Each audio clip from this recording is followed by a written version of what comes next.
কই নেতা আছে রে? কসবাকারে কোন নেতা আছে? ধানের শীষে কোন নেতা আছে?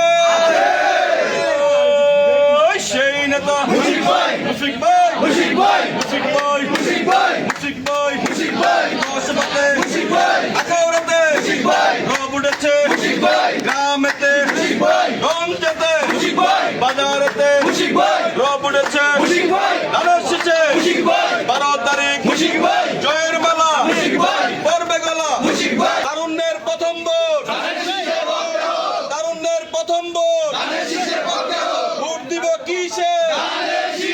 ভোট দিব কিসে? যারা আজকে এখানে সমবেত হয়েছেন এবং যারা এই ভিডিওটি দেখছেন সবাইকে কসবা উপজেলা যুবদলের পক্ষ থেকে প্রাণঢাল অভিনন্দন জানাচ্ছি। পাশাপাশি আমাদের প্রান্তীয় নেতা যিনি 12 তারিখ ধানের শীষ প্রতীক নিয়ে কসবা আখাউড়াতে নির্বাচন করবেন, সাবেক সচিব, বিশ্ব ব্যাংকের বিকল্প নির্বাহী পরিচালক, অর্থ মন্ত্রণালয়ের সাবেক ডেপুটি, যিনি কসবা আখাউড়া থেকে 2001 থেকে 2005 সাল পর্যন্ত সর্বনিম্ন কমপক্ষে 1500-র অধিক বেকার ছাত্রীদেরকে চাকরি দিয়েছেন। আপনারা জানেন, আমরা আজকে ওনার গ্রামের বাড়ি চতুরা শরীফে উনি এসেছেন। আমরা কসবা উপজেলা বিএনপি, যুবদল, ছাত্রদল সহ সহযোগী সংগঠনের সকল নেতৃবৃন্দরা আজকে আমরা তৃণমূল পর্যায়ের সকল নেতৃবৃন্দকে নিয়ে আমরা আজকে ওনার বাড়িতে আমরা যাব। আমরা ইনশাআল্লাহ সকল ভেদাভেদ ভুলে গিয়ে সবাই একে অপরের পরিপূরক হয়ে আমরা ধানের শীষের প্রতীক নিয়ে আমরা কাজ করে যাচ্ছি। ইনশাআল্লাহ আগামী 12 তারিখ আমরা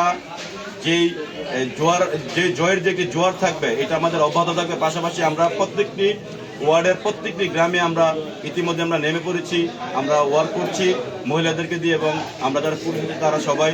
আমাদের অনুরোধ থাকবে যারা তরুণ প্রজন্ম যারা আছেন, যারা তরুণ ভোটাররা আছেন, আপনারা স্বাধীনতার পক্ষে থেকে আপনারা ভারত বিরোধী যে আন্দোলনে যারা আমাদের অগ্রণী ভূমিকা রেখেছে যে ছাত্র ভাইরা আছেন তারাও আমাদের পাশে থেকে আমাদেরকে সহযোগিতা করবেন। পাশাপাশি আগামী 12 তারিখ ধানের শীষের প্রতীক নিয়ে যিনি আমাদের মাঝে এসেছেন আলহাজ মুশফিকুর রহমান সাহেব, ওনাকে ধানের শীষ প্রতীকে ভোট দিয়ে জয়যুক্ত করে ওনাকে সংসদে প্রেরণ করবেন।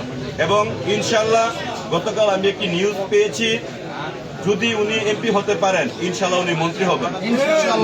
ওনার থেকে হেভিওয়েট কোনো প্রার্থী সারা বাংলাদেশে নেই। আমি আশাবাদী উনি অন্ততপক্ষে অর্থ মন্ত্রণালয়ের যে সাপোর্ট থাকবে ওইটার মধ্যে উনি থাকবেন। এই আশাবাদ ব্যক্ত রেখে আমি আজকের মতো বিদায় নিচ্ছি। আসসালামু আলাইকুম।